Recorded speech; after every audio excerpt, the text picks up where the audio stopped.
So, heto na mga kaballers, Warriors Celtics trade lumabas na. At ang balita patungkol sa number 1 ang team ng 76ers sa NBA. Tara na't pag-usapan natin yan dito sa Basketball Hot Shots.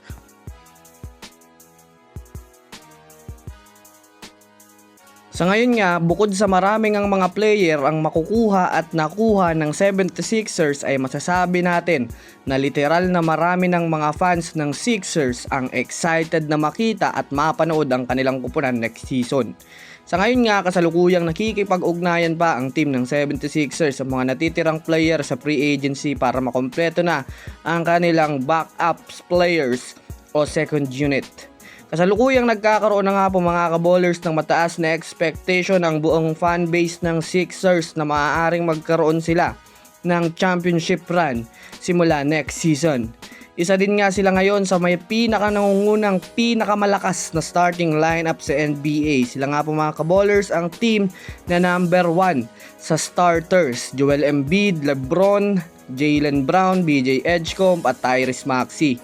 Diyan pa lang mga kaballers, kapag nakuha nga nila ang kanilang chemistry at connection, magkakaroon nga sila ng malakas na run sa NBA. Medyo may mga makakatapat din nga itong malalakas na lineup. Pero kilala naman nga natin si LeBron kung gaano kalakas ito magdala ng team kahit medyo may edad na. Kaya talagang kaabang-abang mga kaballers ang team ng Philadelphia 76ers. Sa ngayon nga, matunog nga po mga kaballers ang team ng Boston Celtics matapos i-contact ni Brad Stevens ang Warriors patungkol sa kakailanganin nila kung paano nila makukuha si Stephen Curry. Alam naman nga natin ngayon mga kaballers na maingay ang usap-usapang paglipat ni Stephen Curry dahil sa hindi paggawa ng Warriors ng big move para mabigyan si Stephen Curry ng championship lineup sa mga natitira niyang taon. Kaya nagkaroon nga ang mga teams ng rason para kunin siya sa GSW. Isa ang Boston Celtics sa mayroong mataas na interest kay Stephen Curry. Balak nga itandem ng Celtics si Stephen Curry kay Jason Tatum para makakuha sila ulit ng kampyonato. Ayon sa trade package na lumabas, Paul George, Sam Hauser, Peyton Pritchard at mga multiple draft picks. Wala pa naman nga pong imik ang Warriors at sadyang hindi pa nga sila mga kaballers nagre-respond sa magiging trade ni Stephen Curry.